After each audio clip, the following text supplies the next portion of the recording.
नमस्कार। आज हम जरा गहराई में जा रहे हैं कुछ पारंपरिक स्वास्थ्य नुस्खों की। मतलब बिना दवाइयों के रोग कैसे दूर करें, इस पर। हाँ। हमारे पास एक स्रोत है जय नारायण वचनामृत नाम से। इसमें सिर दर्द, पेट की दिक्कतें, दांतों के रोग और वो जिसे वात रोग कहते हैं जी। उसके लिए कुछ बड़े ही अनोखे मतलब अलग से उपाय बताए गए। अच्छा।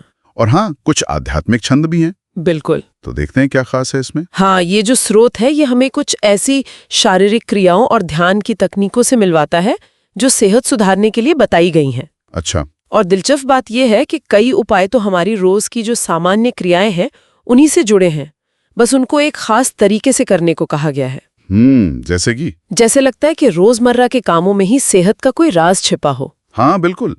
जैसे सिरदर्द के लिए ही जो उपाय है वो सुनने में थोड़ा कह सकते हैं अजीब है। क्या है वो? और कहा गया है कि सुबह उठते ही नाक से ठंडा पानी पीना चाहिए और धीरे धीरे पानी को नाक से ऊपर खींचने का अभ्यास करना है। ओ, नाक से पानी खींचना, जल नेति जैसा कुछ? हाँ, कुछ वैसा ही लगता है। शायद तर्क ये है कि इससे दिमाग ठंडा रहता है। अच्छा, और पेट की समस्याओं के लिए जैसे अपच वगैरह? हाँ, उसके लिए भी एक खास तकनीक है।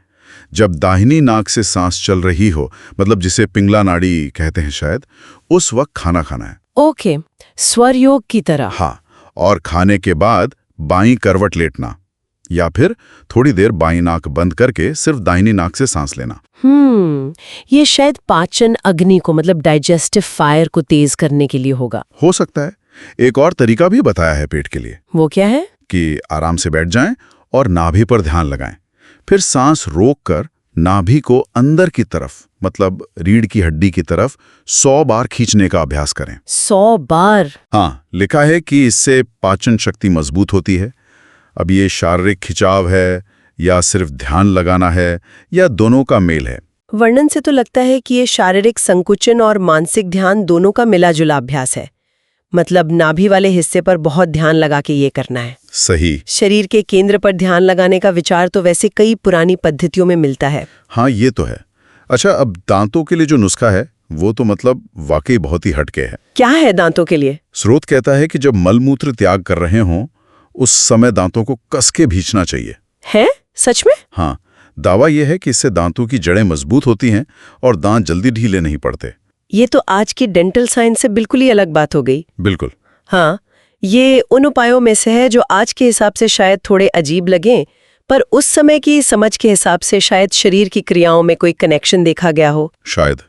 फिर वात रोगों का भी जिक्र है। हाँ, वात रोग, जिन्हें पारंपरिक चिकित्सा में अक्सर शरीर में वायु तत्व के बिगड़ने से जोड़ते हैं। जैसे जोड़ों का दर्द, अकड़न। हाँ, या नर्व्स की प्रॉब्लम। तो उसके लिए क्या है? उसके लिए बताया है कि भोजन के बाद लकड़ी की कंघी से बाल इस तरह बनाएं कि कंघी सिर की त्वचा को मतलब स्कैल्प को छुए। लकड़ी की कंघी? खास तौर पे लिखा है कि रबर की कंघी नहीं।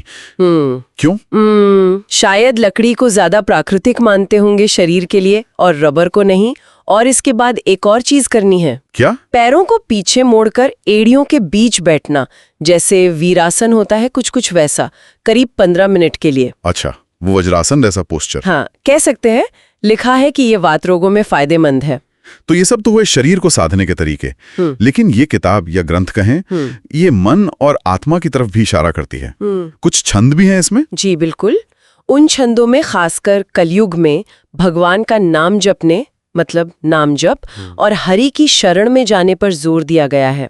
शरणागति। हाँ, शरणागति यानी ईश्वर पर पूरा भरोसा, पूरा समर्पण। स्रोत कहता है कि जो पूरी तरह ईश्वर यहाँ मुकुंद कहा गया है उनकी शरण ले लेते हैं, वे देवताओं, ऋषियों, पितरों, इन सब के प्रति जो हमारे कर्तव्य या ऋण माने जाते हैं उनसे और यहाँ तक कि कर्मकांडों के बंधन से भी मुक्त हो जाते हैं। अच्छा, इसमें एक शंका का समाधान भी है जो काफी दिलचस्प लगा मुझे। क्या?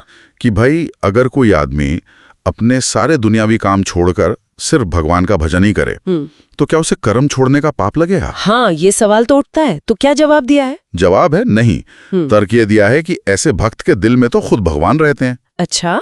और वो उसके सारे कर्मों को या उनके फलों को खत्म कर देते हैं। मतलब ये पूरी तरह से ईश्वर पर निर्भरता और उनके द्वारा ही मुक्ति का सिद्धांत है। बिल्कुल।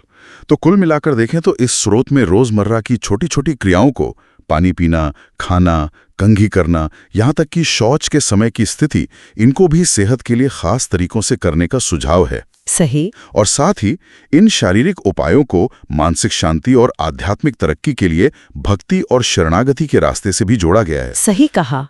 और ये सोचने पर मजबूर करता है कि क्या इन शारीरिक तकनीकों, जो शायद शरीर की सूक्ष्म ऊर्जाओं या ध्यान पर आधारित हैं, और ईश्वर भक्ति या समर्पण जैसे आध्यात्मिक विचारों के बीच कोई गहरा रिश्ता देखा गया था उस समय?